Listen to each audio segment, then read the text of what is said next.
Again, welcome everyone. Thank you so much for being here with us today. This is the Storytelling Through Design, Navigating Canva and Designing Graphics That Communicate Impact webinar. I'm Jennifer Clancy. I'm with the Kansas State University Center for Hazardous Substance Research, and I also co-lead the Tribal Technical Assistance to Brownfields program, along with my friend Aurel Salters, who's with us in the audience today. I'm also joined by Haley Vayu, who's the Marketing, Communications, and Media Coordinator for Tribal Tab and for our entire center. She's really kind of the star of everything that's happening today. Um, and quite the expert in what she does. And so we're really thrilled to, have her be here with us today to share this information with all of us. But we're also equally thrilled to have all of you here joining us for this. And we really hope that you're looking forward to this as much as we are.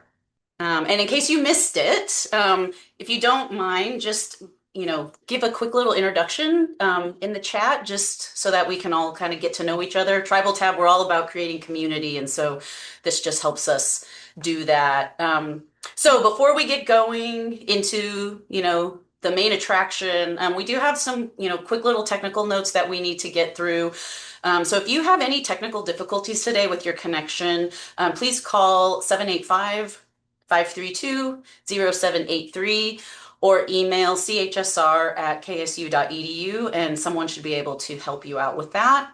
We are recording this webinar today, and the recording, along with the presentation slides and any other resources, will be available on the webpage where you registered for the event within the next few days. And that link is going to be shared repeatedly throughout this in the chat box so that you know exactly how to get to it.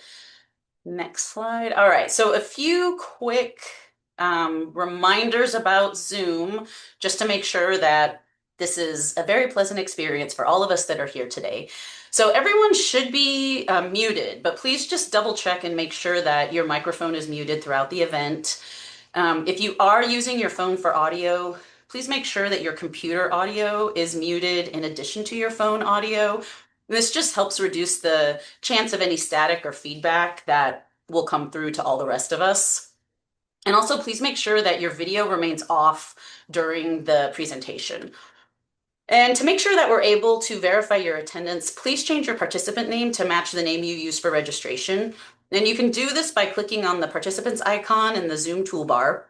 And when the list of participants comes up, locate yourself, click on the More button, and select Rename. And then a new box is going to show up. And in that box, it'll ask you to enter a new screen name. And in that box is where you'll enter your registration name. And so we really would like this to be as interactive as possible. So we do encourage you to ask questions throughout the event today.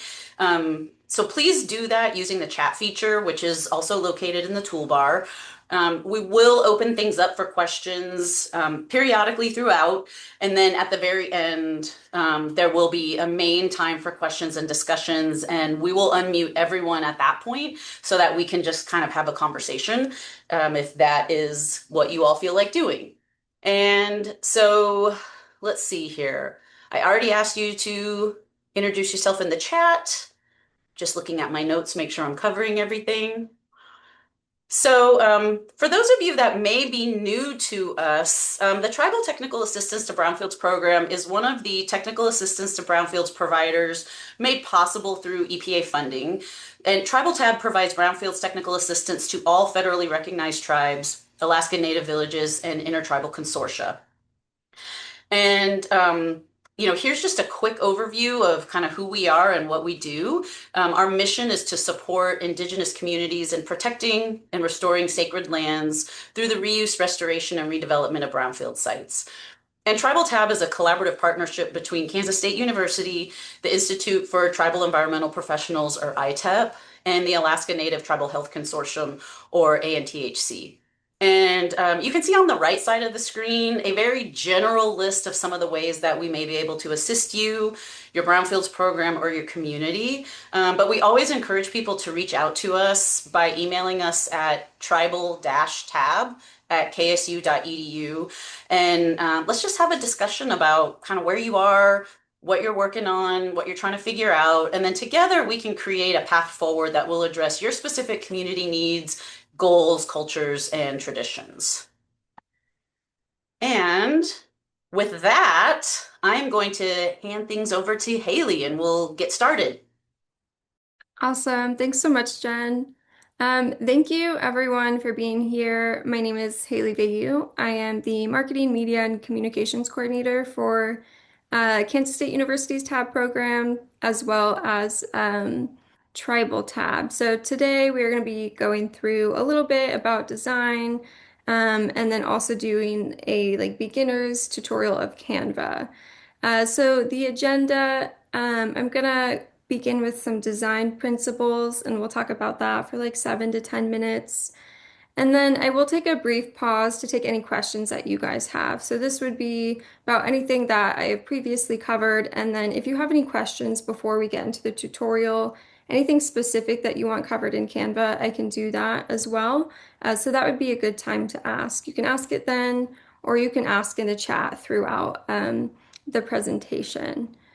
And so the tutorial itself will cover Canvas free features because we just want to ensure that everything we cover today is accessible to everyone here. And during it, I will walk us through designing an event flyer, modifying that flyer to use in other types of graphics. And throughout that, I will just showcase various features, tools, and design shortcuts within Canva, as well as how to navigate Canva's template pages to find communications materials that best fit your needs, including within like a free version.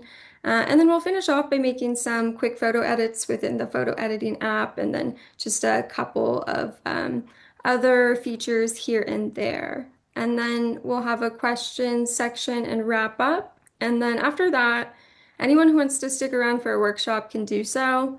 So if you have any designs you want to have feedback on, that's the time to show them to me and we can talk about them. Or I'd be happy to walk through certain Canva features, even some of the pro features, or different kinds of design materials in more depth if you have any questions. But that part is completely optional. All right, so to get started, when we're thinking about design, anytime you approach a new design, it's always good to ask yourself, what is the message you're trying to share? It's really easy to kind of get lost in the sauce when you're thinking about different elements and color and also trying to adhere to a sort of branding identity. So I think starting with something simple is always better and you can expand from there. But it can be really grounding to come back to what is your message? Who are you communicating with, and what are you trying to say?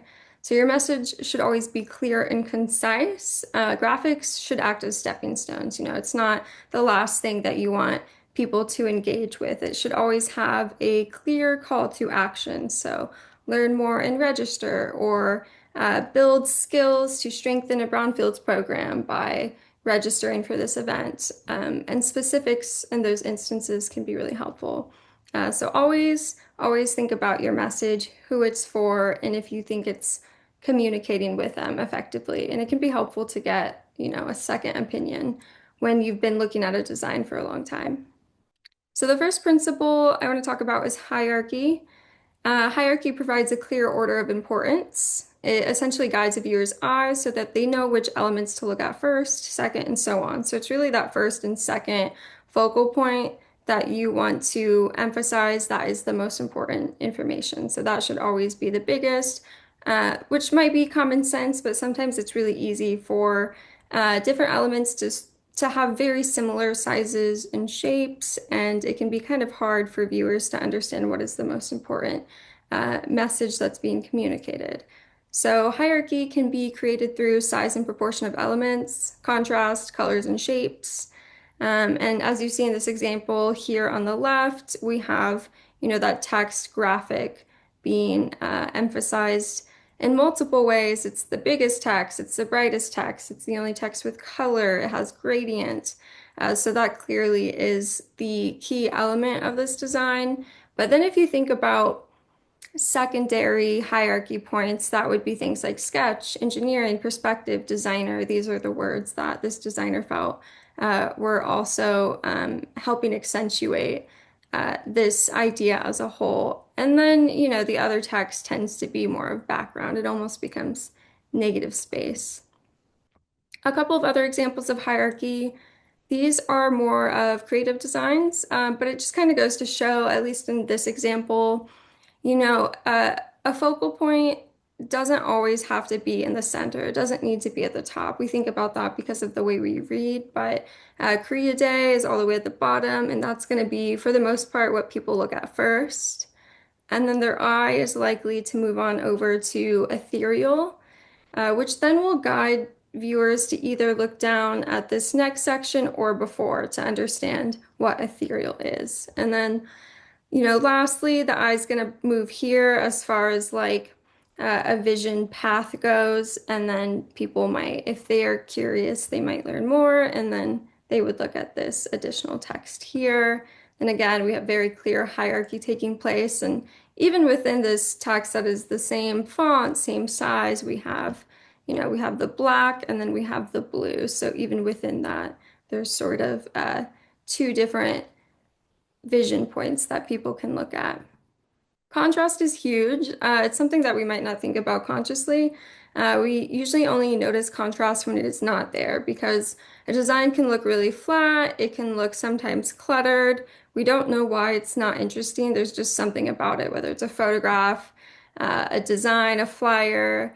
It's really contrast that allows us to experience things like depth, texture, vibrancy, and to help viewers understand what's most important. And so this is, a really stark example of contrast. We have this highly blurred background, very muted colors, but then we see this hummingbird in complete focus. We see details, we see texture.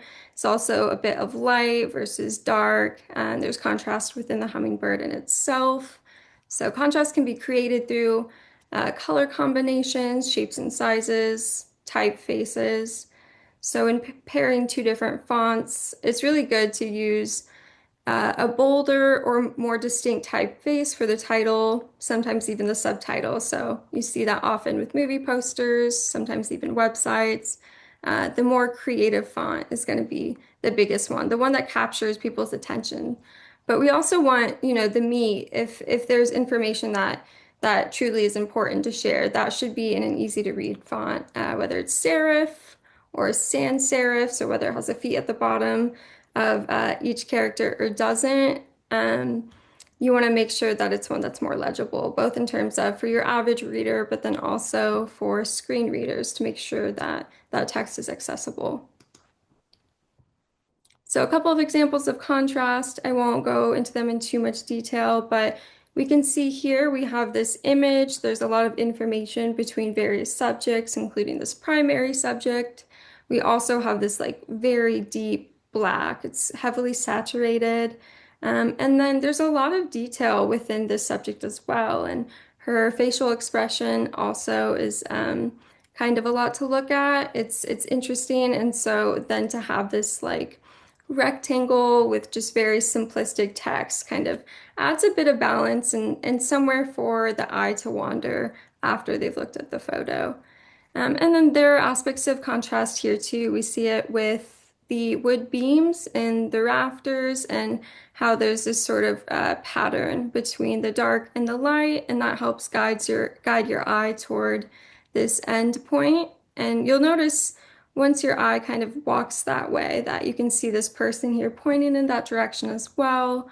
And then of course you have black against these bright colors, but orange and blue in themselves are complementary colors, so they're opposite on the color wheel. So anytime you place complementary colors next to each other, they're going to seem even brighter than they would if they were on their own.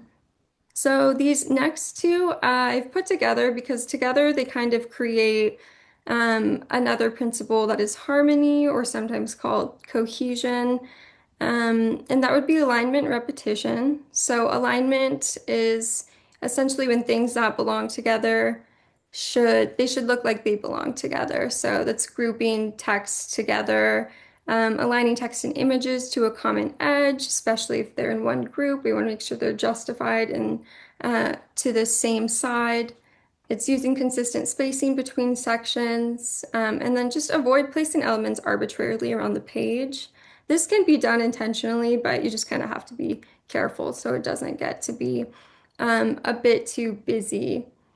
And then for repetition, that is to repeat design elements to create consistency among your designs. And so this would be both for multiple designs. So when you're kind of thinking about a brand identity, you want repetition of design elements throughout those, but then also within a single design in itself. So, if you're creating something that is very modern, you might not want a bunch of like ovals or like groovy shapes or something of that nature. So you would really want to coordinate your fonts with those different elements as well. So again, consistent spacing, even consistent photo editing, maintaining the same font throughout your design. And it's always good to stick with two fonts. You can go up to three if it's a really big design or a long document, but for the most part, using two is to play it safe because there are ways to manipulate those as well, right? We can make them bold, different colors, italicize. We have lots of options there. So some examples of repetition and alignment. You will see repetition throughout all three designs, which are different. But then simultaneously, within the design in themselves, you'll see that we have these kind of curvy structures. There's a lot of like modern aspects, but also there's a bit of organic qualities here that kind of work with these flowy patterns. So you have these kind of cursive like font here, and then you have these rounded, softer fonts being used here along with this flowing pattern. And then the frequent use of yellow and blue, and then you'll see the blue also helps work with the blue in the photos. And lastly is white space. So this is also referred to as negative space. And this is really important because you really want to give your message room to breathe. It can be really easy to want to put too much text on any sort of design or a web page, and that just doesn't allow the human brain the ability to focus in on something. And so, in some cases, you can kind of be subconsciously overwhelmed and decide you don't want to spend too much time with that form of media, just because there's too much going on. And so I think this is a really great example. It's definitely a sort of exaggerated example, but you would see a lot of designs and photos like this in sort of like mid 20th century advertising, and it would often be one bold photo and then a ton of negative space, and then there would just be simple text, like three lines. And that was enough to like really draw people in because it wasn't too much. It was a statement piece, and consumerism was definitely at its height then. And so it was really efficient. And there's been a bit of a return to that. And white space ultimately just helps your audience find important information more quickly, which is always the goal. And separate ideas into manageable sections and to read without feeling overwhelmed.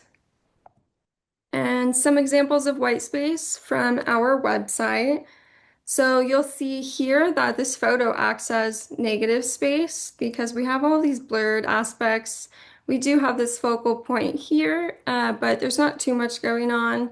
And consistency in colors, softer, muted, natural colors.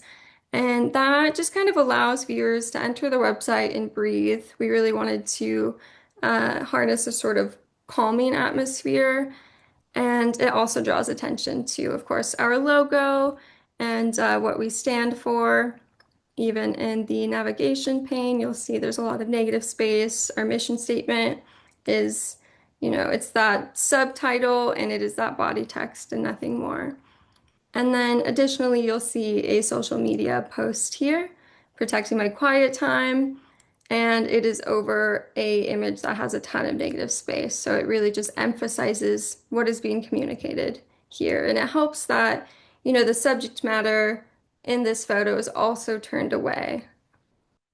So if we have any questions so far, any in the chat, I can answer those. That's about anything we've covered now, but also before we start the tutorial, if there's something specific you want covered in Canva or are curious about, I can try to cover that as well. If you guys can, if you have a moment just to say kind of what your skill level is at in Canva, if you're brand new, if you're a beginner, if you've spent a lot of time in it, I would be very curious to know. Okay, are you tracking this? Hey, a lot of beginners. This is great. A pre-beginner. Um, no advanced users though, Haley. Okay. So All right. Good. you're all in the right place. Awesome. Thanks so much for sharing that, everyone. I'm going to go ahead and share my screen and then we can move on to the tutorial. All right, so when you first log into Canva, this is what you will see, similar at least. It's going to show you the home page. Now, this is your own personal home page. You have a search bar up here, and this is to search your specific designs, folders, uploads. So as time goes on and recent designs start to accumulate, it can be really helpful to keep you organized, which is why it's especially helpful to name things pretty well. It just makes it easier to find them. And so right here we have a bar of quick actions for various things you can do. And with most things in Canva, you can get to them in a variety of ways, which is really nice. But the quick actions are really helpful. We have a lot more AI features coming in Canva, some of which are still in their beta stages, but one of those is magic layers. We have presentations, so this is going to bring up a bunch of different presentations, slide decks. They can be downloaded as PowerPoint format, so you definitely get a lot more options in terms of templates and just different elements and things you can do, but then you can still download it and share it as a regular PowerPoint, which is nice. We have the social media icon. That is going to bring up a wide range of templates for different social media graphics, and that would be for, anything and everything in between. So whether it's Twitter/X or Instagram post versus a story, Facebook banners, all of that will be there with the appropriate dimensions and various templates. Video is a somewhat newer feature in Canva, and it's getting better all the time. Again, can do it for mobile, for Reels, for YouTube videos, all of the above. And then I'm going to come on down here to another commonly used feature, which is the photo editor app, which fortunately, most of which is free, all of the different features within it, which is nice. So if you open up a design, you can edit the photo directly within that design. Or you can also come here if you just want to edit some batch photos. That's one way to do it. We also have a custom size. So I'll just click here real quick to show you. It does come up with popular layouts. This is if you have a very specific design in mind. So maybe very specific ad specs, and you can go ahead and type them in here, even change the units if you need.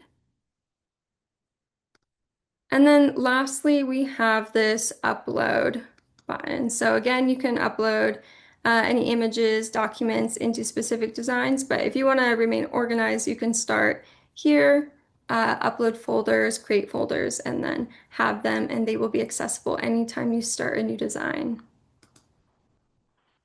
All right, to come on over here to the left navigation pane, we have Create. It's a way to just quick start a design. We're on the home page, Projects, Templates, Branding.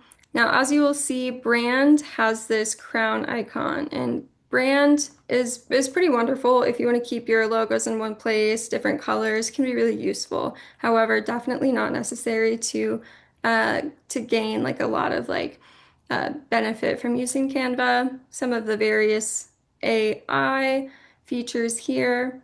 Then we're going to go back up and we're going to start with projects because it's always good to try to stay organized whenever you are making designs. So we'll come here and we're going to create a folder. We're going to call this Tribal Tab Canva Webinar. So this will always be within our projects tab. Now I'll click here and any design that we make within here will be housed here. I'm going to click create design and we're going to start with the flyer portrait and we're going to treat it as if it were an event flyer. Okay, so as you can see, as soon as you open up the design, Canva is going to bring up some ready preset templates. And again, a lot of these are for pro users. So you will have to kind of sift through them, but there definitely are some decent options for the free version. It just kind of takes a little bit of looking. And then I'm going to go ahead and pick this one. A lot of these are very busy. They have a lot going on. They might look really nice at first glance, but the more elements there are, including tiny little icons, those are the more things you're gonna have to click and resize and change color. So that is always something to keep in mind if you're kind of pressed for time. So I clicked that and it automatically applied it to this page. I'm gonna go ahead and collapse this section, give it a title, and we will call it Grant Management Webinar. And then often I will also add the dimensions just to make it easier to see later on. Because if you're advertising an event, you might have multiple different kinds of graphics. Could be socials, could be an 8.5 by 11 flyer. So it's kind of good to differentiate whenever you can. I'm going to add a page and then I'm going to make this white very quickly. I'm going to go to this text tab over here. I'm just going to take this option for a little bit of body text. I'm going to put it right here. This is just to help me get started. Make this smaller, but move it over. What I am doing is taking some copy that I already have from a past event, but we're going to treat it like it's a future event. Paste it in here.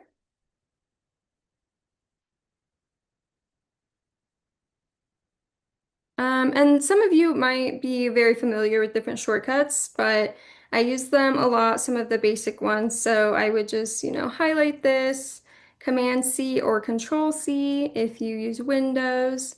This is the title of the event. I'm going to put in here. So again, double clicking, I could click delete or backspace, or I could just directly click Command V or Control V since I've already copied it. There it is. Now you'll see that all of these text boxes are grouped together, but they are individual text boxes. It becomes clear when you click on it. When you double click in a box because you have these separate lines, but also they're different sizes. So that's a pretty clear indicator. I don't want something above the title. So what I am going to do here is click on it and then click ungroup. Often when I am modifying a template, I will save stuff for later. So I might not need it right now, but I might want to stick with this same font and that same size. So I'll just put it over here for now. So I do like how this looks generally speaking, but it is a pretty big image. It takes up half of the flyer, and I don't think it is quite that important. So I'm gonna pull it up here a little bit, pull this over. Now, if you see that line in the center when it shows up, that means that this is evenly spaced in the center of the image. There are a lot of guidelines with Canva, and you can turn on rulers. That can be really helpful. Gonna move this up. I'm going to double click in here and type in workshop so readers very quickly know what it is. Command A to highlight all of it. Uh, Up that text just slightly because I want an even number, 21. I want to make this element smaller, this oval, so I'm going to decrease it here.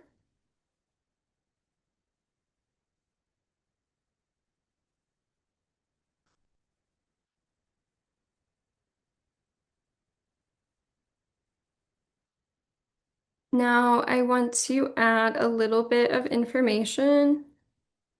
Now, this might be a bit much, so anytime you're designing something, you also have to be a bit of a copy editor because there's just so much information and people don't have time to read it. And if you try to fit it all in, it can just be overwhelming. So we might cut this down a bit.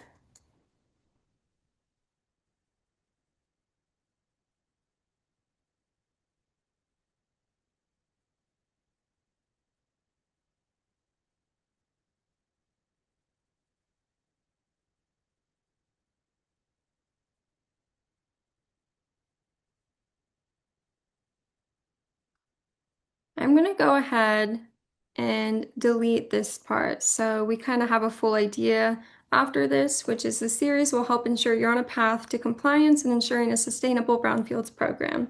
What comes before it is important, but not so important that it needs to be here. You'll also see that, the lines are pretty close together. So I have this clicked and I'm going to go ahead and click on this text, this T with advanced settings.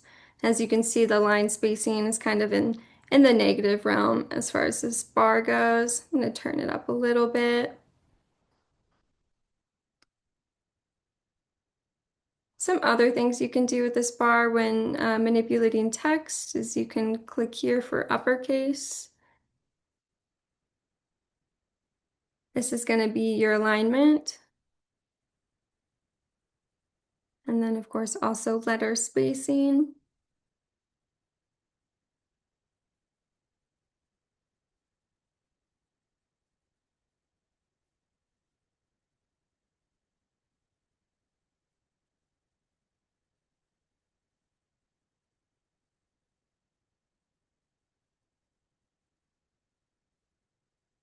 I'm going to add a few more things, and once I do that, I'm going to start manipulating a little bit more to make sure that it really fits like the tribal tab, identity.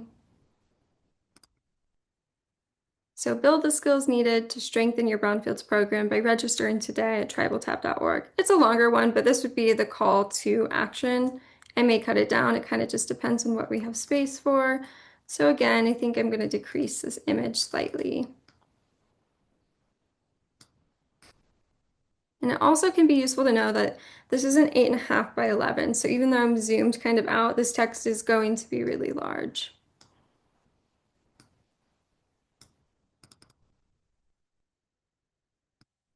I don't need this, so I'm going to click delete.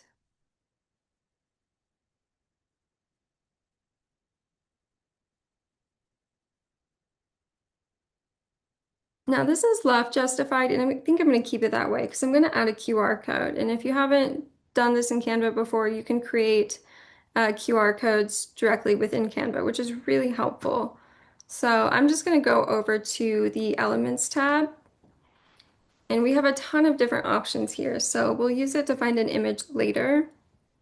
But when you first come here, you can just type in anything, but there are also categories. So shapes, graphics, animations, photos, videos, audio, tons to choose from. And then as time goes on, when you click on stuff, it'll sort of auto-generate other options that I think might be useful for you. So I'm just going to type in QR code.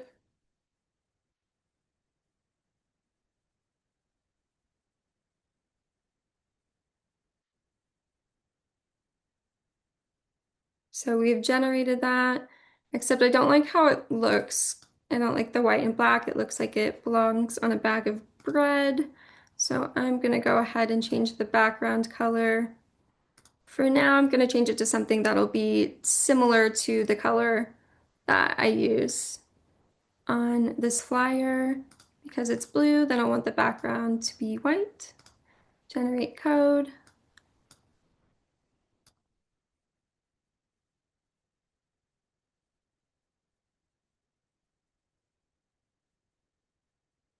I think this needs to be a bit smaller so we have more room. Again, the text will still be a pretty good size.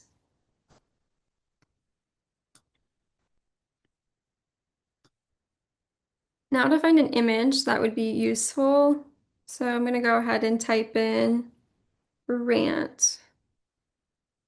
And so because I didn't click on anything individually like a category before I typed in grant, it's bringing up graphics, photos, videos, audio, tons of different options, and you can search all of them. I want a photo though, so I'm going to click see all. A lot of these are for pro users, so we're going to have to sift for one that works for us. Looks like we have Cary Grant. We do not want him. Go ahead.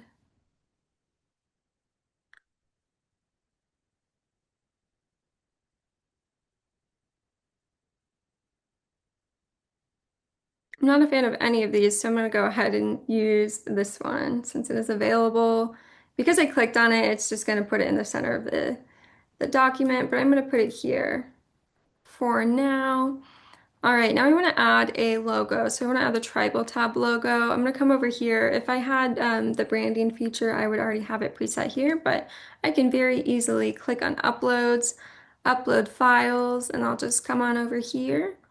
I want this logo and that logo. At some point, I know I will want these images. You can even upload like Word docs and PDFs, and it will help transform that into a design that you can modify, which is really nice. So I'm going to go ahead and add this to just in case. Now we have some options to work with. And now that I'm uploading them, they will always be here.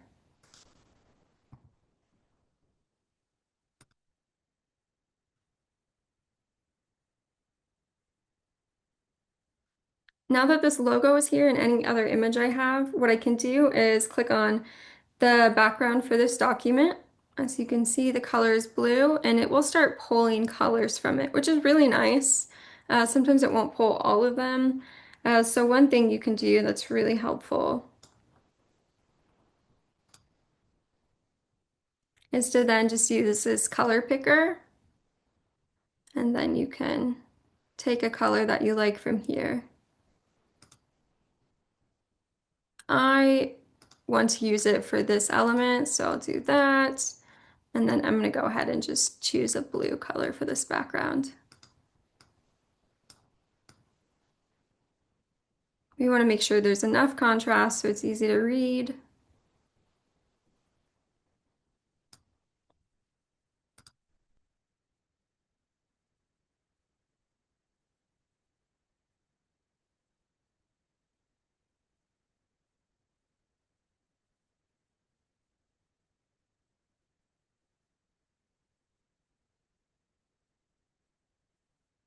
Okay, now is where things can get a little bit tricky because we have a lot of stuff here. As you can see, we have the description down to something that's really brief, and there's still a lot of stuff to do things with. So what I'm gonna do is start working to make this just a little bit better to look at. We also need to create some hierarchy. We have a little bit of that with this title being much bigger, but we could definitely do more. I think this needs to be bigger.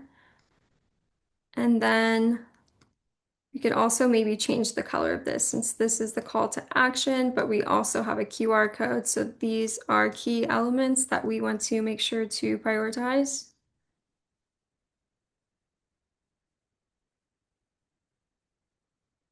And now I'm starting to get into a couple of different colors. So just to sort of maintain unity, I'm going to go ahead and make this element that same yellow. I think that looks a lot better.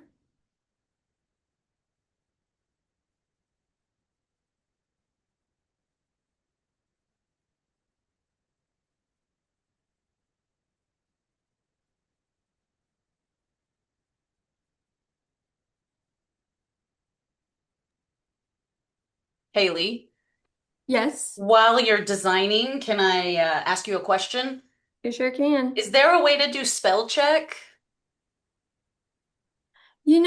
I'm not sure. I wish I could I say think so. without knowing, this was a question that came in. I think what I would do if he can't, and I don't know the answer of if there's spell check in here, I would just copy the text into a Word document and spell check it that way, and then copy and paste it back in just to be sure. In the meantime, while Haley's still working, maybe I'll Google that and see if what the Google tells us, if there's a way to do spell check in Canva. Thank you, Jen.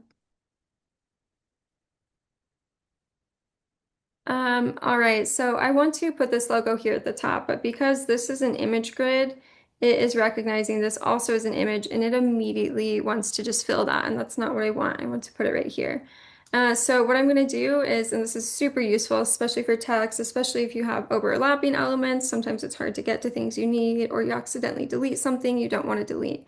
So you'll just click this, whatever element, and then you'll lock it, and that means it is stuck in place.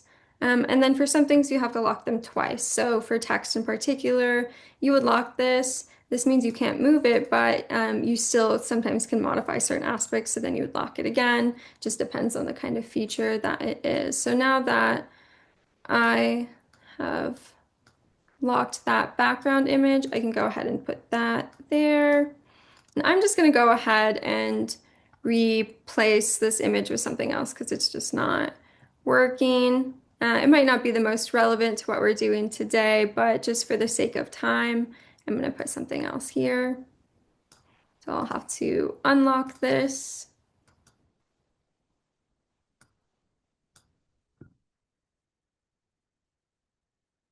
I'm going to go back to elements. I decided I want a square, so I'm going to go to shapes, click a square, and that's because I want the logo to stand out a bit more. It's actually pretty present, but just so we know how to do this, you can then set it here. Click on layer after you right click, send backward. I want this to be white. I am also going to decrease the transparency slightly.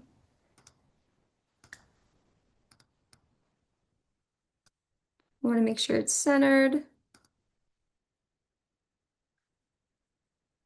I'm going to go ahead and lock this again.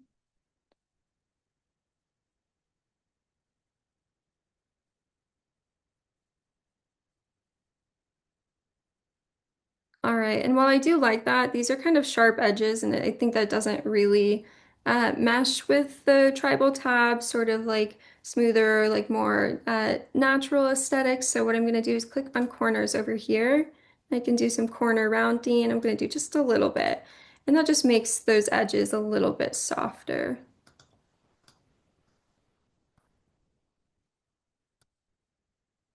Another thing I can do, so this has already been locked, so we're safe here. Say from now on, I want these two elements to be together. I can just highlight them both. So it's highlighted the box behind it and the logo itself. So I'm gonna go ahead and group these. So from now on, I can move them together. That can be really useful.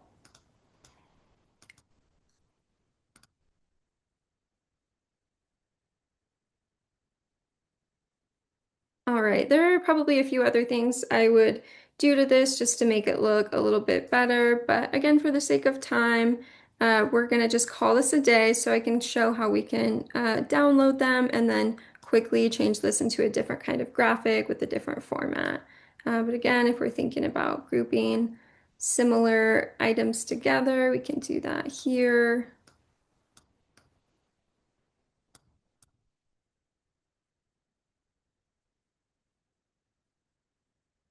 All right, so once we've finished a design, we can come on over here, click on File. We will click on Download, and then we have options for the file type that we want to go ahead and use. So for something like this, PNG is what's suggested, but it's also going to be printed, so PDF print could be really good.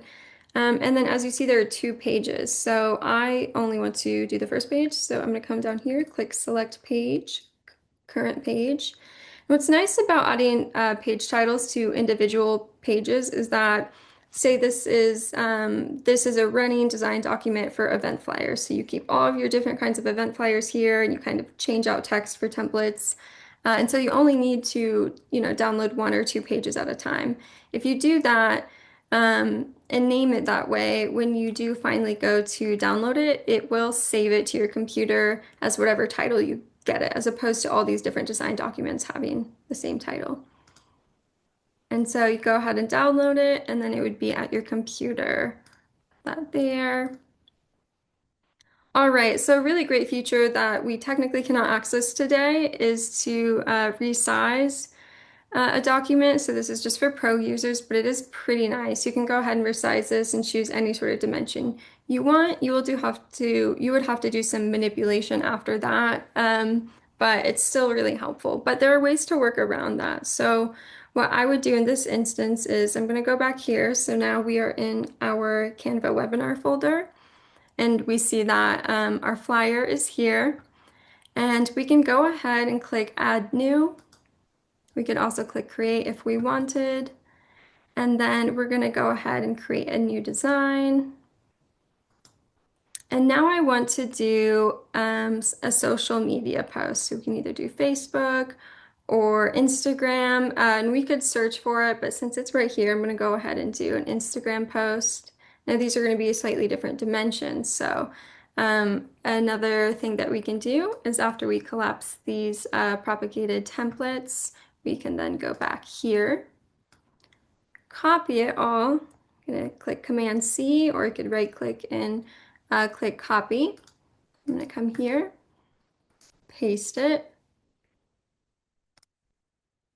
All right, and a lot of that text is white, so I go ahead and move it. Make sure it's centered.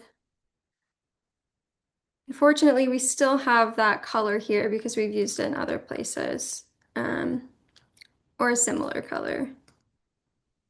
And say I want it to be that exact same color. I like this like teal. I can click on it here, add new color. I can go ahead and copy this hex code. So it's that right there.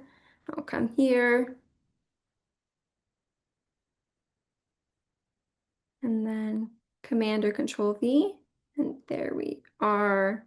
It appears that we are missing an image, and the reason that is because it is locked. So if I want to use that same image, I could unlock it, though it is also in my uploads, so I could find it there. All right, so this is an Instagram post. This is going to be a lot smaller. This is going to be on someone's mobile phone. So you'll want to think about that when you're changing what you're designing to make sure that people can still see it. So now it's in front of the logo. I'm going to come down here, right click layer, send backward. That going. I want to pull this up. And then I'm going to click on workshop, layer. I'm going to go ahead and bring to front. I'm going to make it a little bit bigger since, again, this is going to be on someone's mobile phone.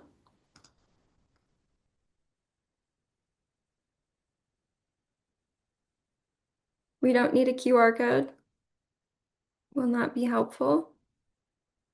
In a better kind of call to action for something like this, you could just put the direct URL, but of course they won't be able to click it like a link. So you could build the skills needed to strengthen your Brownfields program by registering today at tribaltab.org. Or you could just directly replace it by doing something like this, visiting the link in our bio.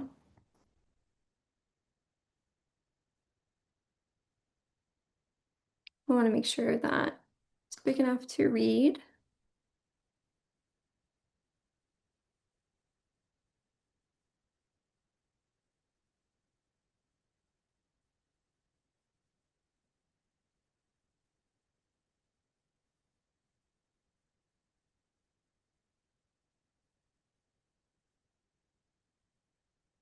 We really have to be picky now because this just won't be legible. So we're going to go ahead and get rid of that.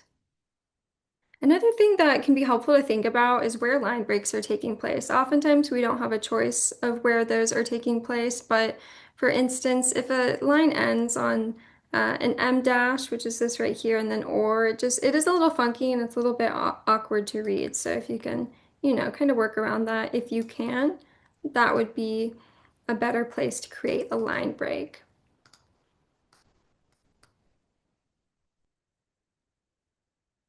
Gonna make this a little bit bigger and slightly closer to the title. I want there to be even spacing between both elements. So as you can see, I moved it up and it's showing 35 for both. And that means they are the same distance away. And then I want these two to be closer together.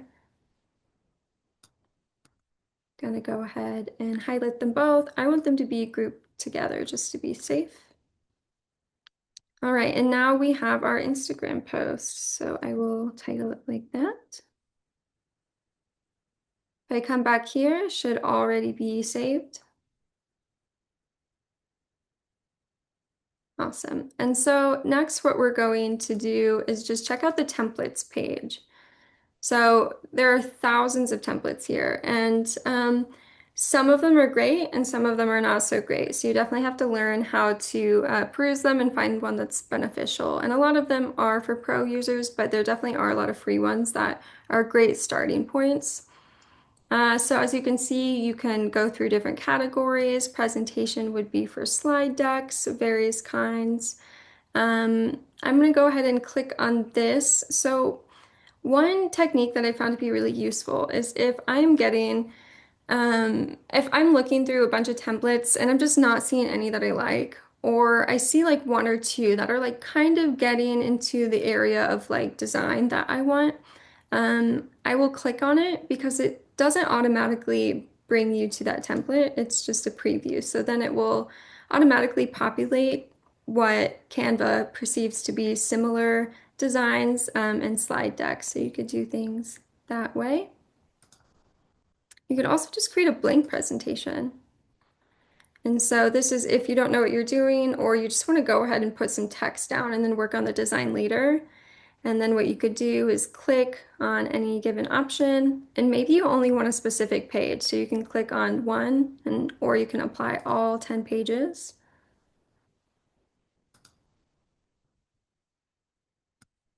All right, and then I also want to show how we could do some photo editing. So again, you can edit directly from one of these quick actions on the home page, or you can go here to your uploads. You can upload another file. I uploaded a couple of images that I think could use some small edits. They're pretty good photos, but something that brightens them slightly. I think we'll go with this one. So we have it here. Canva is already bringing out some of the colors. A couple of other things I didn't point to earlier is this is going to be stroke, which is essentially just a border on anything. So you can increase that stroke, different kinds. You can change the color of the stroke as well. I don't want it though, so I'm going to get rid of it. And then again, transparency here, you can flip. This is really useful for certain icons and graphics. So once you click on the photo, you can click edit. And I think their editing tab's a little bit funky to look at first. It's really easy to miss the important stuff. So we have tools, and these can be fun to play with, the free ones, but um, really this stuff isn't all that useful. A lot of the filters are just okay, but there are other options here. If you want to create a drop shadow, that could be really good. I like to just go straight to adjust, and when you click on adjust, it's going to have the entire area be selected. So this is what you would think of if you're editing a photo like normal. So it will apply to the whole photo. If you want it to be warmer, I think this is pretty good as far as its color. It's not like too warm, not too cool. Sometimes you can add pink so something is a bit greenish. Or if you find that, a photo is too warm in yellow and orange, you can go ahead and cool it down just slightly. You might not even notice that like blues are being added. Increase brightness, of course. And then when I'm doing some really quick photo editing, something I like to do is just up the vibrance a little bit. And often instead of increasing brightness more than just a little bit, I'll increase the whites. And that can be really helpful and not like drawing up too much of the highlights. And then also you can alter some of the colors if you want, or if you don't, you're not really liking this brown in the background. This can be useful sometimes. I've taken photos of places where the walls are like kind of like a, a, a really ugly yellow green, and so you can kind of mute that slightly, but it does not work for this photo. I would say this could be cropped. And if I were to do that, I could just go ahead and see. That's not what I meant to do. Okay. Can click crop. There's also the option here. And then, because we have all of this, we don't need any of that. It just takes up space. And if you're familiar with the rule of thirds, that can be really helpful if you don't know where to crop something, if you feel it needs to be cropped. So as you can see, it's already bringing up this grid. The idea of the rule of thirds is always to have as much as you can at one of these points that would be here to line it up with something that is like an element of interest in that, because that's kind of where the human eye will focus on first. So if I were to apply that here, it would look something like this. and especially eyes. Eyes tend to be one of those. And so now there's a bit more focus on her. You can even double click it. Maybe I want to get some of this out and move it over so she's not cropped so much. You can do something like that. And then one more thing with editing photos is if you click on edit again here, right here, you can go to, and this one's pretty fun, is you can highlight either the foreground or the background. And it works better with some types of images, especially like landscapes or things. So it could be really good for a brownfield as well. So now that we just have the background highlighted, I can come here to adjust. And then I can decrease the brightness if I wanted, if I really wanted to put focus on these individuals. I could go ahead and do that. I could increase the vibrancy, decrease it. Then we have that. Um, yeah, and then just lastly, I'll go back to the templates page. We do have different filters here. I'm gonna click X, and then you can go ahead and search by style as well. And I find that to be really helpful. So if I wanted to do like a one pager, for instance, and I might not need a dash. I could go here because a lot of these are really, a little silly. They look like they might belong in like an elementary school classroom. I can come down here and go to professional, corporate, or I could even type in nonprofit if it's not listed, and you might find ones that work a little bit better. Or you can even just type in nonprofit, get rid of this filter, and then it would just bring up a ton of different kinds of designs that sort of fit the theme of a nonprofit. I end up doing stuff like this a lot. And I think we're at time, so I'm gonna go ahead and stop sharing my screen. And then if we have any questions, I would be glad to answer those. Yeah, thanks. Thanks, Haley. While we're doing questions, if you don't mind, we do have little brief evaluation about this event today. If you wouldn't mind taking a few minutes to complete that, you can either scan the QR code or click the link that's in the chat. This just lets us know kind of how we're doing, what was helpful, if there were things that you would like to see more of, less of. Also helps us to continue to encourage EPA to keep funding the Tribal Tab program. So selfishly, that's a very important thing on our end.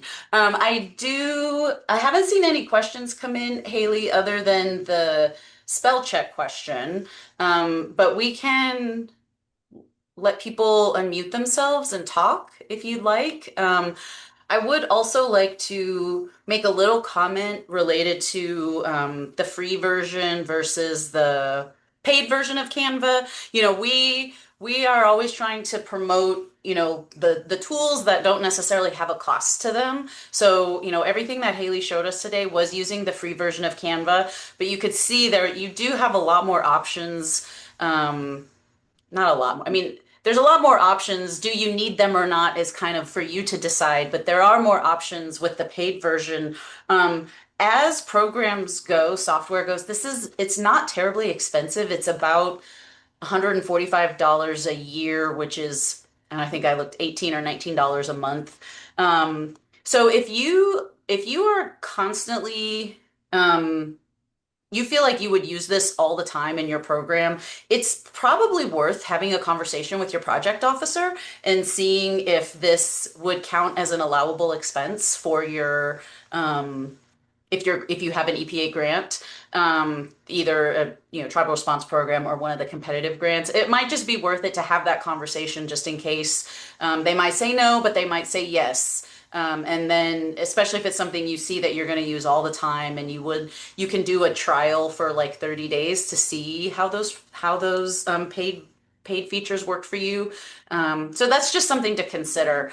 Yes, you can do what you need to do with the free version.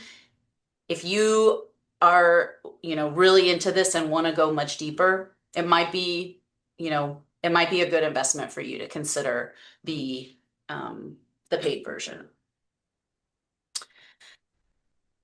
Yeah, I would totally second that. I mean, Canva is really trying to do and is doing it well what Adobe did in like the early mid 2000s, except it is vastly more user intuitive to use, and it is encompassing, all of these different kinds of softwares that Adobe would require you to purchase individually by a subscription. So, it's kind of has Illustrator essentially, InDesign, even now like features of Adobe Premiere, which is, the video editing software that Adobe has, and then features of like, yeah, as I said, Illustrator, things that like you could really easily just get rid of backgrounds.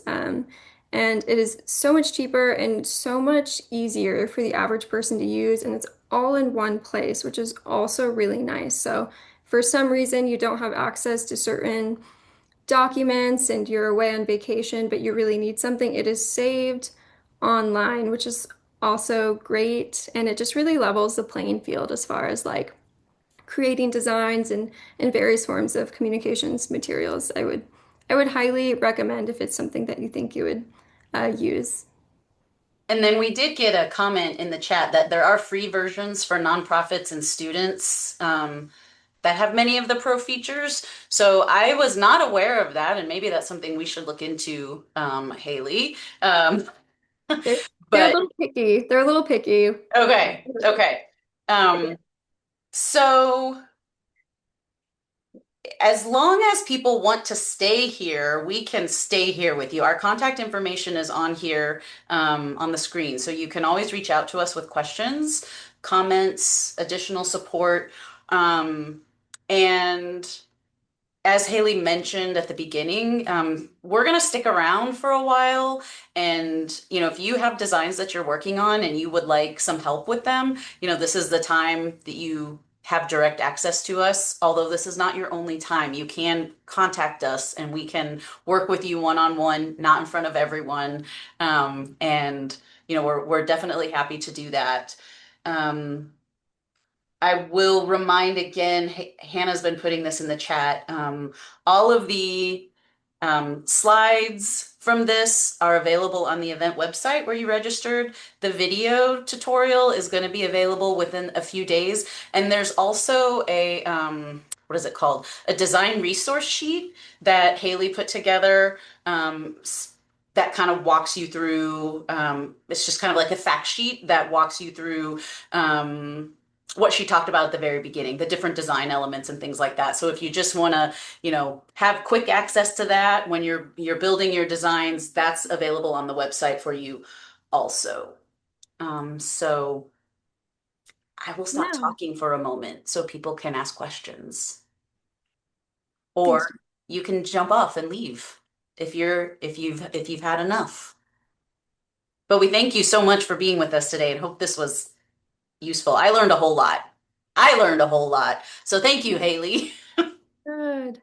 Yeah, the time went by very quickly for me. So yeah, if you have like any questions and want to see anything more in depth, it doesn't even need to be about a design you're working on. Just let me know, and we could talk about that. But if you need to leave, thank you so much for hanging out with us. And then yeah, as Jen said, on that resource sheet that is available.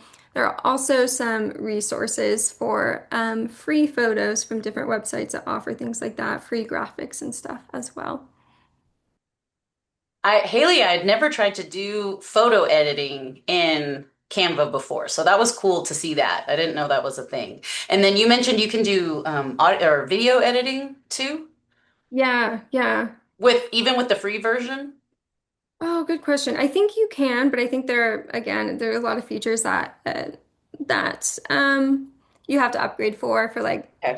transitions, audio, stuff like that. But basic cutting and trimming you can. Mm. Okay. Hey, Haley. Hello. Hey, how's it going? Thanks for sharing. Um, I had a question. So, I see in different presentations sometimes I see they'll take like an image and then it will be like geometrically kind of like chopped up and then you can kind of like fit it into your slide and then like have your text and then or fit like, two or three different pictures, but they're kind of like pieces, like little geometric pieces of the picture. Um, and is there like a good way to do that in Canva? I think I know what you are asking. I'm gonna go ahead and try to share my screen again real quick. Okay, can you see the screen? Okay. Beautiful. Doesn't want to allow me to make it bigger, so we're just gonna have it like that for now. Yeah, that's good. Cool.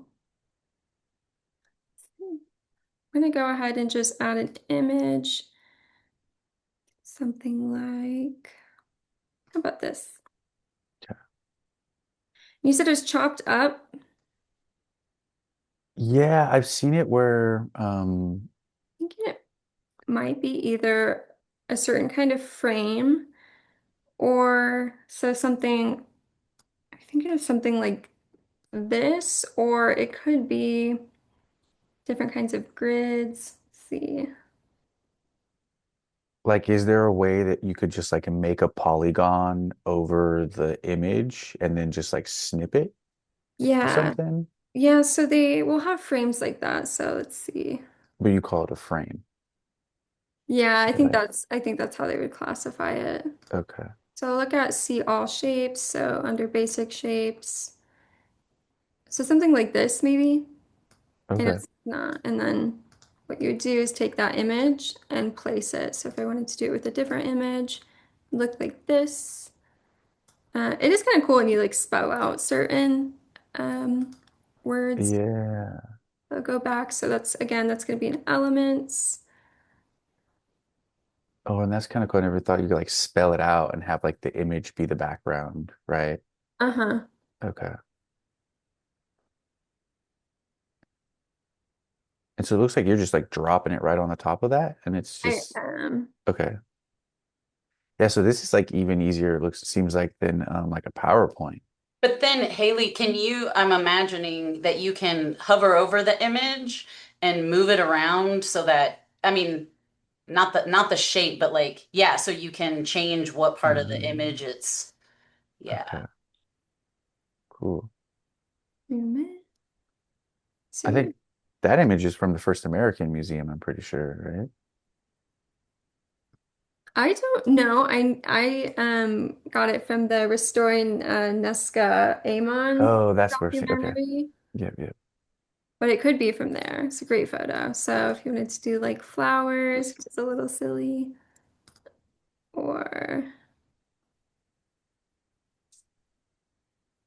But it's you put the frame in there and then you drop the image on it.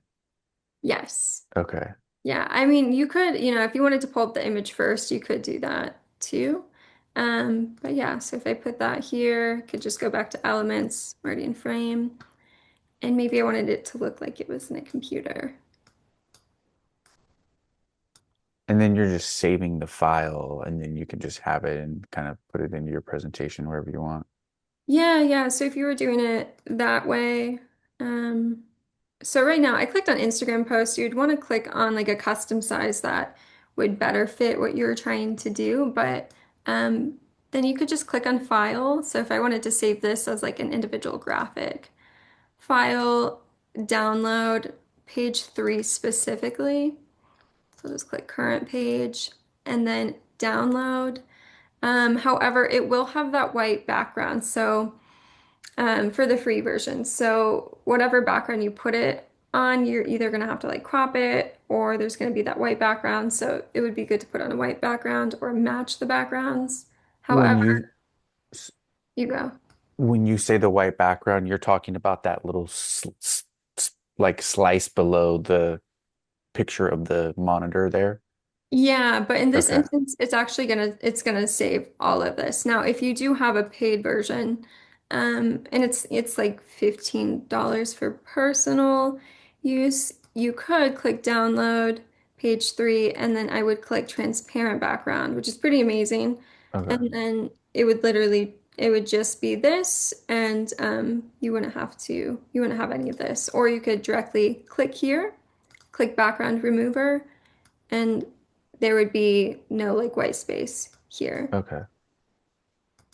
Awesome.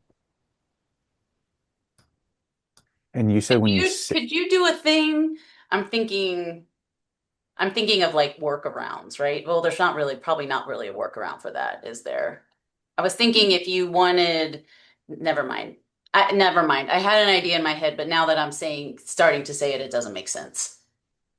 Yeah, this is one of the only things that there just really isn't a Hmm. workaround for that I've found, which is too bad. But if I really wanted like this graphic or this graphic and I knew, if the template had a white background, I could just paste it in and you wouldn't know. It would look like it didn't have a background. Or, if the PowerPoint template I was using was blue, it's a light blue, and I could just check that hex, that code, I could then just paste it in here.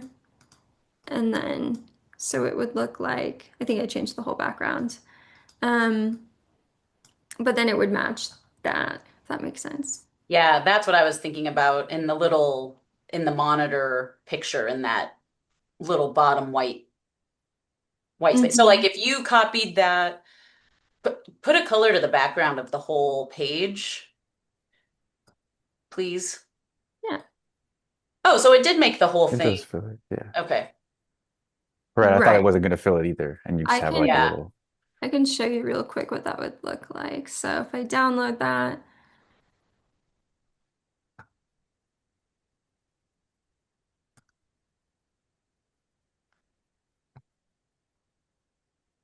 moving on over. So as you can see, because the size of that um this document is like an Instagram We're not dimension. seeing the image. We were just still seeing the Canva Oh, okay. design screen. Hmm. I think it's because I just have the browser being shared. I'm not Yeah, quite probably. sure how to do that. I don't know if I can change that on my end, but I guess real quickly what I can do, this is going to be a strange way of doing it, but this is a white background, so just pretend that your PowerPoint is the white background. I'm going to upload that file that I just saved. Then, so as you can see, it saved this whole document. Then, so it looks like that. Mm-hmm. Whereas if this were, white and I saved it,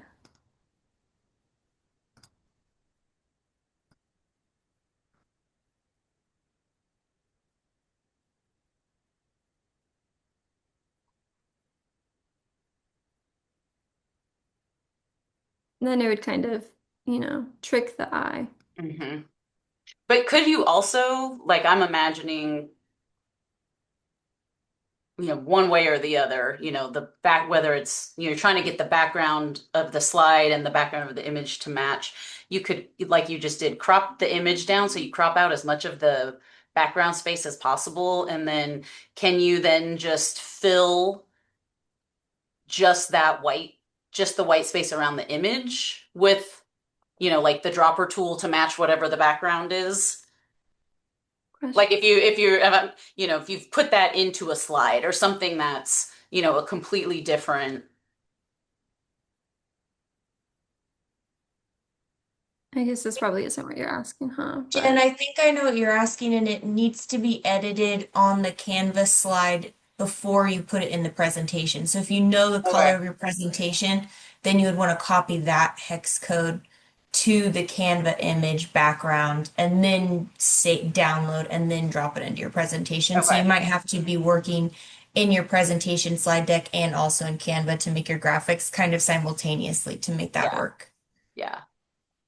thanks, I Annie. have done that before because I only use the free version in my personal life, and Hmm. it takes a lot more editing, but you Right. can do so much if you're willing to take an extra 10 minutes and play with it. So you can make it work. Yeah.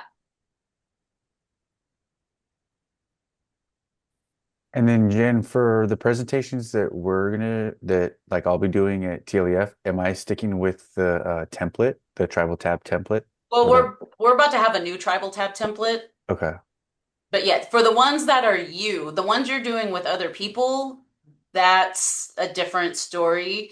I mean, I guess it would also kind of depend on how that's coming together. If it's like there's a some person section and then it's a you section and it's completely separate, kind of like how you did at Atcom, where Hmm. it was like the merging. I mean, I think yes, as when you're us, we want it to be our templates, but Okay. we're working on a new um, slide template right now Okay. that will be ready before TLEF. Nice. Oh yeah, that's a cool image too there. Oh, where you could do like different one, like they're little flower Mhm. pieces of the same, but you're like, Uh-huh. um, yeah, moving through the image. Little flowers.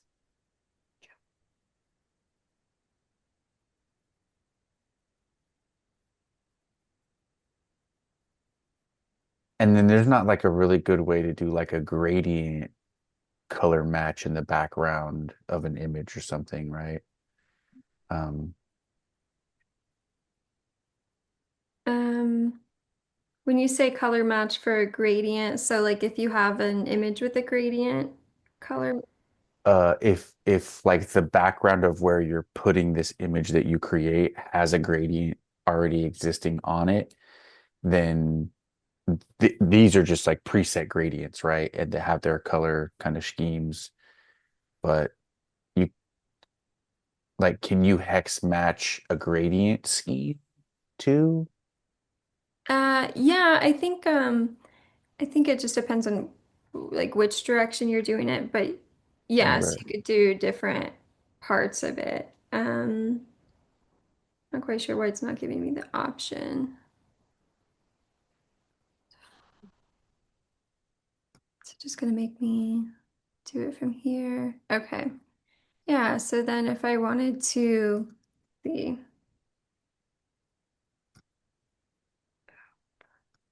okay, once I click on the gradient, then I would come here. Um, and then I haven't used a gradient in a long time because I don't like them. But say I wanted this color. If this isn't what you're asking, just go ahead and stop me. 'Cause no, it might not be. No, no, I think it is. Okay.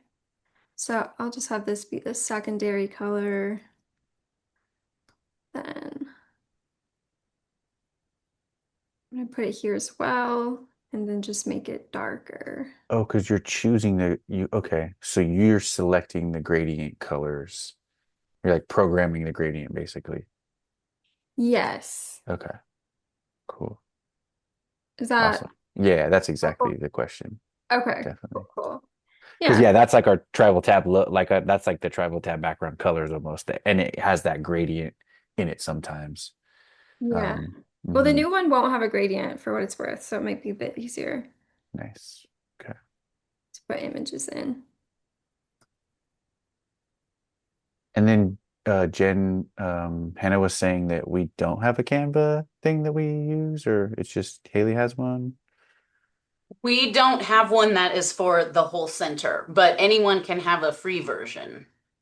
Right, right, right. Okay. Yeah, it limits you to the amount of users that can get in at one Yeah, time. so the vision is that the templates will be available in both Canva or, that she'll, make them available as PowerPoint, Okay. kind of as they currently are. And then if people are comfortable with Canva, they can work with them in their free version of Canva, um, or just work with them in PowerPoint. Because you guys aren't making PowerPoint presentations in Canva. You're just like making images and doing editing, right? And then that like gets transferred over to PowerPoint.